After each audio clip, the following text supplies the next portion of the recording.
থেকে ইস্তফা দিলেন, এবারে এর পটভূমিটা যদি একটু বলেন।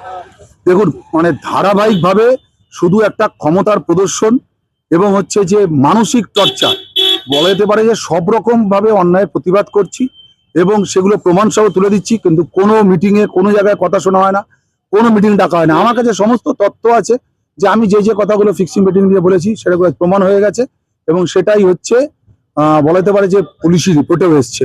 পুলিশ তদন্ত সঠিকভাবে এগোচ্ছে, কিন্তু পুলিশের কাছে হয়তো অনেক তথ্য আমাদের যা ওদের কাছে দেওয়া উচিত অনেক তথ্য তো আমরা দিতে পারছি না।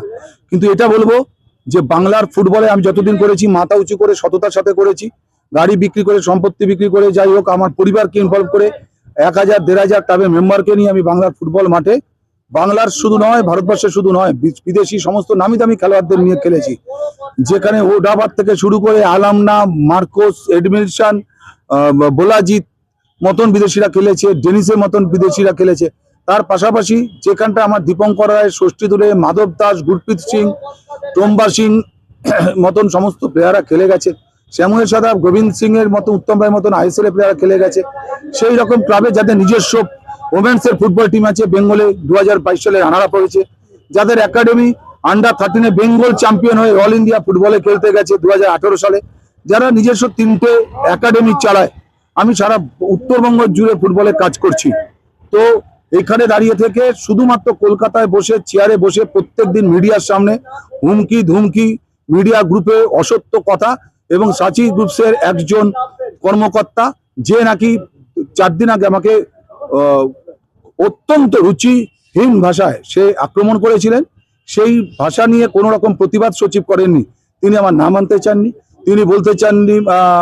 সাচির যে কর্মকর্তা তিনি বলেছেন যে আমি নাকি আইপে গুরুত্ব পেয়েছিলাম, তিনি বলেছেন যে আমি সাদ্দান সমিতি ক্লাব এত বছর ধরে চালাচ্ছি, দক্ষতার সাথে চালাচ্ছি, আই লিগ খেলেছি, সারা ভারতবর্ষের অনেক টুর্নামেন্ট জিতেছি এবং স্যান্ডক এফসির মতন একটা বিদেশি টিমকেও আইএফএ শিল্ডে হারিয়েছি। আমি আইএফএ সারা বছর কাজ করেছি, সবাই আমায় জানে। তো সেখানে দাঁড়িয়ে তিনি মিডিয়া গ্রুপে কালকে দিলেন যে আগামী দিনকে কোনো একটা জায়গায় ব্যবস্থা গ্রহণ করা হবে, দেখা হবে, কিছু করা হবে। এই হুমকিটা আমি নিতে পারিনি, যেটা মানসিক নির্যাতন শুধু না, আমাকে হুমকি দিয়েছে। আমি অনেক বড় লড়াই করব, আমি লড়াইয়ের জন্য তৈরি আছি। যে নিজের পদাধিকারীকে আইএফএর ক্যাপ্টেন সেক্রেটারি যাকে আমি পাশে থেকে রক্ষা করছি, যাকে চেয়ারে বসানোর লড়াইতে ছিলাম, সে হচ্ছে ওই সাচি স্পোর্টসের যিনি বক্তব্য রেখেছিলেন আমাকে খারাপভাবে, তার ভাষার কোনো প্রতিবাদ না করে আমার ভাষা নিয়ে তিনি হচ্ছে কিছু কথা তুলেছিলেন। তাই আমি এর বিরুদ্ধে প্রতিবাদ করছি।